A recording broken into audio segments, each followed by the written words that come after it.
সুযোগ দেয় না মাদানী ভাইয়ের এই দৃশ্যটা দেখা আমার খুব কষ্ট লাগছে। আমি ব্যথিত হয়েছি।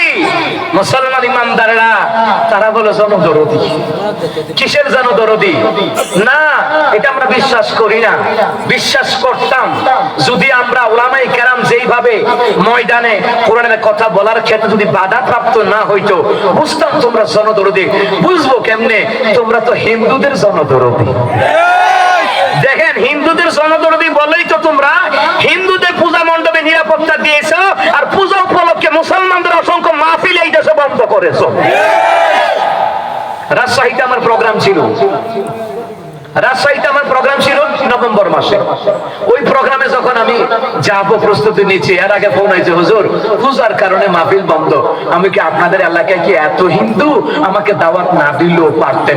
হুজুর একটাও হিন্দু নাই আমাদের এলাকায়। পুরা থানায়, মোহনপুর বাগমারা থানায়, একটা থানার নামও বলে দিলাম আপনাদেরকে, মোহনপুর থানা বাগমারা থানা। আমার হুজুর একটা হিন্দুও নাই, মন্দিরও নাই, কিন্তু চিন্তা করে দেখলাম কিনে যে মাহফিল বন্ধ করলো আল্লাহ জানে।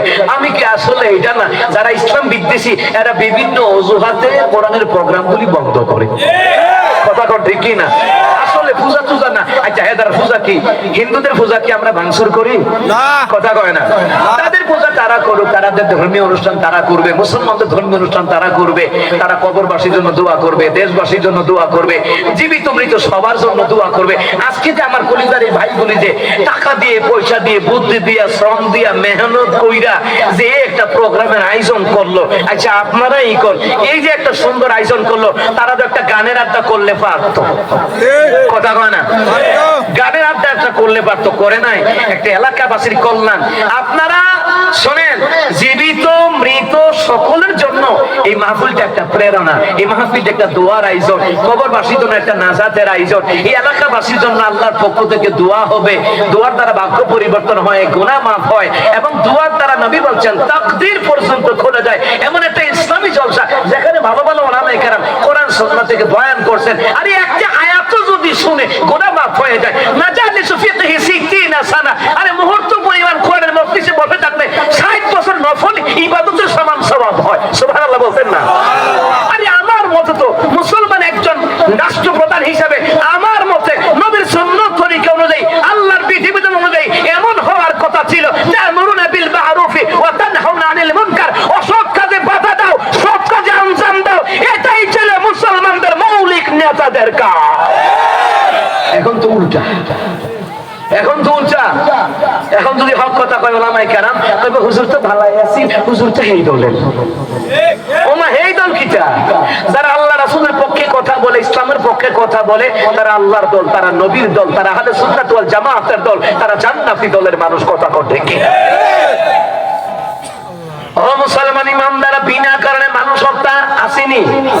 ফিলিস্তিনের দিকে তাকান, ইসরায়েলি ইহুদির বাচ্চারা 75 বছর ধরে মুসলমান মা বোনদেরকে, এমনকি শিশুদেরকে পর্যন্ত তারা মারতেছে।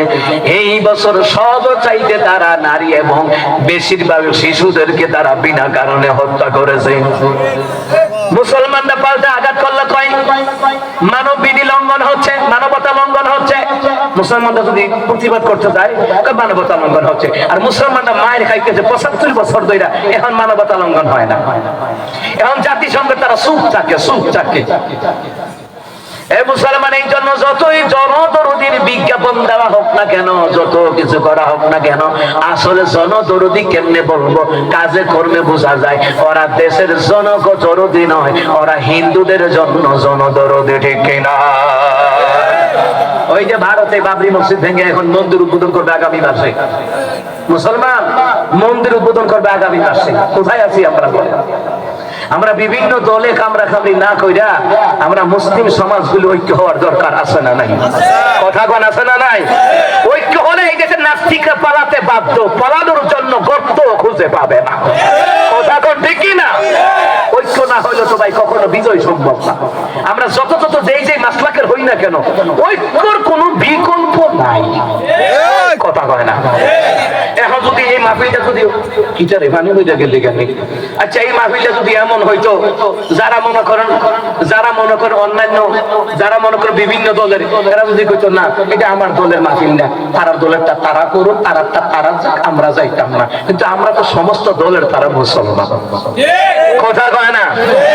আমরা মুসলমান, মসজিদের বেলায় এক থাকবো, নামাজের বেলায় এক থাকবো, ইসলামী আন্দোলনের বেলায় এক থাকবো, দাওয়াতি তাবলীগী কাজের বেলায় এক থাকবো, একামত দিনের বেলায় এক থাকবো, নাস্তিক হটানোর ক্ষেত্রেও এক থাকবো। কথা কয় না? হে মুসলমান ইমানদাররা, দল যার যার, ইসলাম হলো সবার। আমি দুনিয়ার দল ছাড়তে পারি, আল্লাহ নবীর দল ছাড়তে পারি না। আমি দুনিয়ার বিভিন্ন দলের হতে পারি, এই দলগুলি যদি আমার ইসলামের বিরুদ্ধে যায়, ওই দলের তালাক দিয়া উলামায়ে কেরামের দলে, ইসলামের দলে থাকাটাই ফরজ কাজ হবে, ঠিক কিনা? আমার দলের নেতা হোক নবী বিদ্বেষী, ইসলাম বিদ্বেষী, গেট আউট ফ্রম হিয়ার। কথা কয় না? কথা কয় না?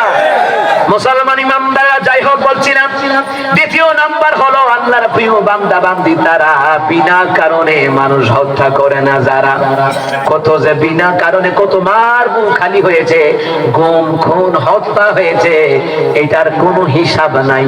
কথা কন না? তৃতীয় নাম্বার হলো জেনা ব্যভিচার যারা করে না, তারা আল্লাহর প্রিয় বান্দা বান্দি। কিন্তু জেনাকারীদের অনুষ্ঠানে আমার দেশের নেতারা পর্যন্ত অনুষ্ঠান উদ্বোধন করতে যায়। এ কথা কয় না? নিজে দেখছি তো, মাশাআল্লাহ আমার দেশের নেত্রী উমরা করতে গেছে, উমরা থেকে ফিরে আইছে, মাশাআল্লাহ ভালো, খুব সুন্দর লাগতেছে একজন মহিলা নেত্রী। ওমা এবিডি দেখি গীতা চলচ্চিত্র জাতীয় পুরস্কার এবিডি বারাতে আসে, গান শুনে আসে। 2023 সালের জাতীয় চলচ্চিত্র পুরস্কার দেখছেন না? জাতীয় চলচ্চিত্র পুরস্কার অনুষ্ঠান গেছে তো,